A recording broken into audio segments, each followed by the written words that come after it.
আমি doctor MDS আজম। প্রতিটা ডাক্তারের চেম্বারে কিছু কিডস, দু একটা করে প্রতিদিনই কিছু কিডস স্পেশাল কিছু ডিজিজ নিয়ে আসে, যে প্রবলেমগুলো একটা লং টাইম ধরে চলতেই থাকে আর কি। আর কি সমস্যা হয়, সারাদিন খুবই ভালো দিব্যি খেলাধুলা করছে, কোনো প্রবলেমই নেই, যেই সন্ধ্যা হচ্ছে কিংবা রাত হচ্ছে একটা ব্যথা, পায়ে প্রচন্ড ব্যথা, এমন ব্যথা যে কান্নাকাটি, পড়াশোনা করতে পারছে না, তার গার্জিয়ান কমপ্লেন যেটা করছে, এমনকি না খেয়ে দিয়ে ঘুমিয়ে পড়ছে। এটা ম্যাক্সিমাম বাচ্চার ক্ষেত্রে এটা হয়। আজকে যে প্রবলেমটা নিয়ে আলোচনা করতে চাইছি সেটার নাম হচ্ছে গ্রোয়িং পেন। একটা বয়স বাড়ার সঙ্গে সঙ্গে বাচ্চাদের কিছু প্রবলেম আসে, তার মধ্যে গ্রোয়িং পেনটা ইম্পর্টেন্ট ফ্যাক্টর। তো এটা কি আজকে জানবো, এর পেছনে কারণ কি, কজেশন কি, এর পেছনে ডায়াগনোসিস কি হতে পারে, সিমটম কি হতে পারে, তার সাথে আমি ম্যানেজমেন্ট কি করে করব, তার সাথে প্রিভেন্ট কি করে করব আমি, এবং কোন কোন বয়সের বাচ্চারা এফেক্টেড হয় বেশিরভাগ, লাস্টলি ট্রিটমেন্ট কি হতে পারে। এটা প্রথমত হচ্ছে গ্রোয়িং পেনটা কি। গ্রোয়িং পেন এফেক্ট চাইল্ড লিমে, পায়ে এফেক্ট করে বেসিক্যালি। তো স্পেশালি দেখা যায় কাপ মাসল কিংবা বিহাইন্ড দ্য নি জয়েন্ট, স্পেশালি দেখা যায় এই জায়গাগুলোতে হয়, বোথ নি জয়েন্টে হয়, এবং এটা বেসিক্যালি দেখা যায় এটা নাইটে কিংবা একটু আস্তে আস্তে যখন রাত যত বেশি হয়, রেস্ট হয়, তখন আস্তে আস্তে কমে যায়। স্পেশালি সকালে যখন ঘুম থেকে উঠে তখন কমপ্লিটলি বেটার। তো এই প্রবলেমটা আমাদের কাছে ম্যাক্সিমাম কিডনি নিয়ে আসে। এই জন্য আমাদের স্পেসিফিক কিছু প্রচুর ভালো ভালো ওষুধ আছে, এবং আমরা দেখেছি 100% সাকসেস এই কেসে আমরা আছি, এবং ম্যাক্সিমাম ডাক্তারই সেটা বলবে যারা হোমিওপ্যাথি প্র্যাকটিস করে, তাদের কাছে খুবই ভালো ওষুধ আছে। আমি যেহেতু হোমিওপ্যাথি ডাক্তার, আমি হোমিওপ্যাথি হিসাবেই বলছি, আরও মডার্ন মেডিসিন, আয়ুর্বেদিক, তার সাথে প্রচুর ওষুধ ভালো ভালো আছে। তো কজেশনটা কি? কজেশনটা প্রথম যেটা কজ আমরা বলবো যে একটা মাসল ওভার ইউজ। একটা মাসল ওভার ইউজ হওয়ার কারণ হচ্ছে বাচ্চারা কি বেসিক্যালি করে, একটা জাম্পিং, খেলাধুলা, রানিং, তার সঙ্গে ক্লাইম্বিং কনস্ট্যান্টলি করার জন্য একটা স্ট্রেন হয় মাসলসে। যখনই সন্ধ্যের সময় বাড়ি যায় কিংবা রাতের দিকে রেস্ট হয়, তখনই মাসল স্ট্রেনের জন্য কিন্তু ব্লাড সার্কুলেশনটা ওটা আস্তে আস্তে বাড়ে, তার জন্য কিন্তু একটা ক্রাম কিংবা একটা পেন একটা দেখা যায়। এটা বেসিক্যালি নাইটেই হয়, রেস্ট অবস্থায় কিন্তু দেখা যায়। আর কি কি কারণ হতে পারে? যেসব বাচ্চা poor posture, standing, sitting, walking বারে বারে হয়তো হচ্ছে, তাদের ক্ষেত্রে এটা হওয়ার চান্স থাকবে। কিছু বাচ্চা hyper mobility, very flexible joint যাদের, মেবি এটা গ্রোয়িং পেনের জন্য অনেকটা দায়ী। তার সাথে কি কজ হতে পারে, একটা ল্যাক অফ ভিটামিন ডি যদি থাকে, তার জন্য কিন্তু গ্রোয়িং পেন একটা ফ্যাক্টর হয়। লেস কিছু ইম্পর্টেন্ট ফ্যাক্টর আছে, ইমোশনাল একটা ফ্যাক্টর থাকতে পারে, কিছু আরো কিছু নিউরোলজিক্যাল কিছু ফ্যাক্টর থাকতে পারে। এটা less emotional factor, less factor for growing pain. তো এগুলো ফ্যাক্টর, এগুলো কজ হচ্ছে ইম্পর্টেন্ট ফর গ্রোয়িং পেনের জন্য। সিমটম কি কি নিয়ে আসবে বাচ্চারা, সিমটম কি কি নিয়ে আসবে? প্রথম যেটা সিমটম হবে, প্রথম যে সিমটমটা হচ্ছে একটা পেন থাকবে, একটা পায়ে একটা ব্যথা থাকবে। স্পেশালি ব্যথা দেখা যাবে লেট আফটারনুন বা ইভিনিং বা অ্যাট নাইটে হবে বেসিক্যালি ব্যথাটা, সেটা পেনটা কমে যাবে। মর্নিংয়ে যখন ঘুম থেকে উঠবে তখনই পেনটা কমে যাবে। যত রাত যাবে অনেক সময় বাড়তে পারে ব্যথাটা ইভেন রিলিভ হয় একটু ম্যাসেজ করলে কিংবা অ্যাপ্লিকেশন দিলেও বেচারা একটু বেটার ফিল করে। তার সাথে কি হয়, কোনো রকম ভাবে পেশেন্ট একটা অ্যাংজাইটির মধ্যে থাকে, তার সাথে ইরিটেবিলিটি হয়ে যায়, তার সাথে একটা রেস্টলেসনেস প্রচুর হয়ে যায় প্রচুরভাবে। অ্যাসোসিয়েটেড কিছু সিমটম থাকতে পারে, একটা হেডেক থাকতে পারে, বা অ্যাবডোমিনাল পেন একটা থাকতে পারে, ফিভার একটা থাকতে পারে, বা নসিয়া ভমিটিং একটা থাকতে পারে, তার সঙ্গে ল্যাক অফ অ্যাপেটাইট।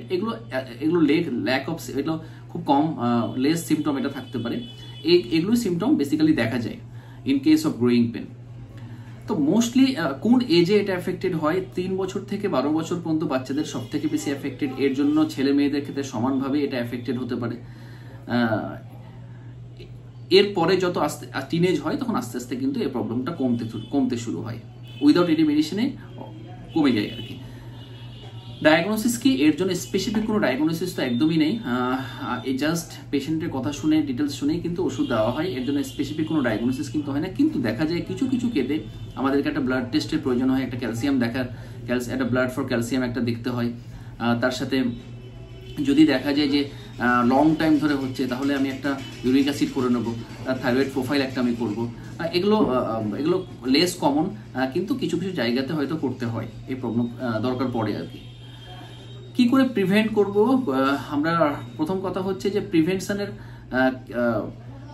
যেটা কিছু প্রথম যেটা এক্সারসাইজটা ইজ ভেরি ইম্পর্টেন্ট। যদি দেখা যায় যে খুব অসুবিধা হয় তাহলে এক্সারসাইজ অবশ্যই ডেফিনেটলি আমরা এনকারেজ করবো করার জন্য। দ্বিতীয় নম্বর কি, বাচ্চাকে একটু অ্যাক্টিভ করতে, অ্যাক্টিভিটি ও যেন খেলাধুলার প্রতি একটা টাইমে হয়তো দেখা যাচ্ছে 7 দিনে 1 দিন হয়তো খেলছে কিংবা 7 দিনে হয়তো 2 দিন খেলছে, সেই সব বাচ্চাদের ক্ষেত্রে বেশি হয়।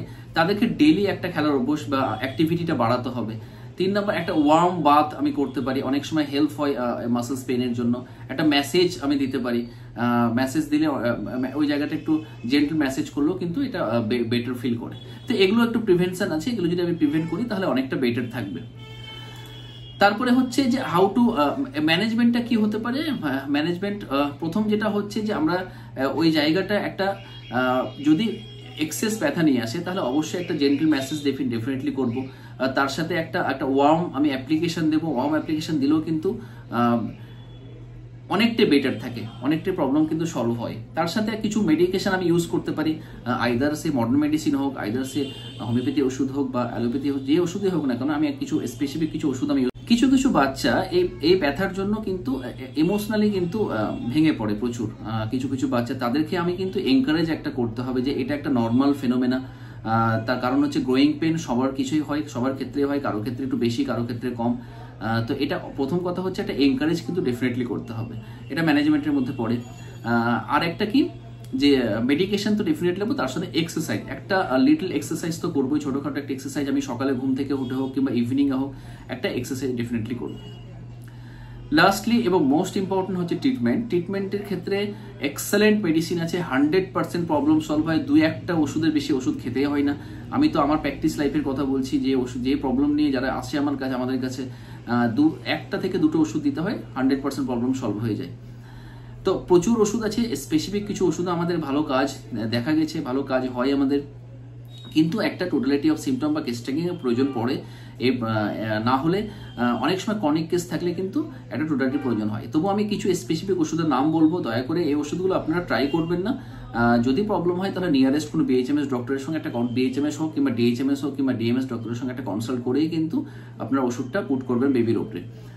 যেটা স্পেসিফিক ওষুধ আছে, ব্রায়োনিয়া খুবই ভালো রেসপন্স করে, রাস্টাক্স খুব ভালো কাজ করে, অ্যাক্টেরেসিমোসা খুবই ভালো responsible, calcarea FOSS is A D drug, তার সাথে ক্যালকেরিয়া কার্ভ খুব ভালো কাজ করে, ক্যালকেরিয়া ফ্লোর খুবই ভালো রেসপন্সিবল মেডিসিন, দারুণ কাজ হয়। তার সাথে অ্যাক্টেরেসিমোসা আমরা দেখেছি যে খুবই ভালো রেসপন্স করে। তার সঙ্গে সালফার খুব ভালো কাজ করে। তার সাথে থুজা, মেড্রাইনাম, এগুলো প্রচুর মেডিসিন আছে যে ভালো রেসপন্স করে, ভালো কাজ হয়। তো এগুলো যেগুলো ওষুধের নাম বললাম এটা আমার এক্সপিরিয়েন্স থেকে আমি শেয়ার করলাম, তার জন্য অন্য ডাক্তারের কাছে নাও আসতে পারে। এগুলো দয়া করে ট্রাই করার আগে অবশ্যই ডাক্তারের সঙ্গে কনসাল্ট করবেন। তো এটা নিয়ে প্রথম কথা চিন্তার একদমই কোনো কারণ নেই, এটা নিয়ে ডোন্ট ওয়ারি, এটা নর্মাল ফেনোমেনা।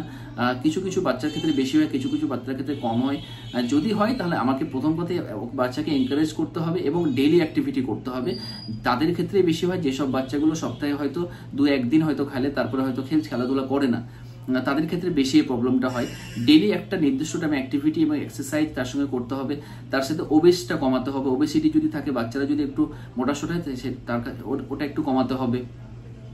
ফাস্ট ফুড জাতীয় খাবার, স্পাইসি ফুড জাতীয় খাবার, রিচ ফুড জাতীয় খাবার এগুলো একটু অ্যাভয়েড করতে হবে। ভেজিটেবল তার সাথে ফ্রুটস এগুলো একটু বেশি খেতে হবে, যেহেতু ক্যালসিয়াম জাতীয় বেশি খাবার হয় সেগুলো, গাজর, তার সাথে কলার মোচা এগুলো একটু বেশি খাবে রান্না করে, তাহলে দেখবেন অনেকটা প্রবলেম কিন্তু সলভ হবে। তো আজকে আপাতত এটুকুই, নেক্সটে আবার কিছু ভালো কোনো টপিকস নিয়ে আসবো। আপনাদের ভালো লাগলে কমেন্ট করুন, আমি অবশ্যই উত্তর দেওয়ার চেষ্টা করব। সবাই ভালো থাকুন, সুস্থ থাকুন, সবাইকে শুভরাত্রি।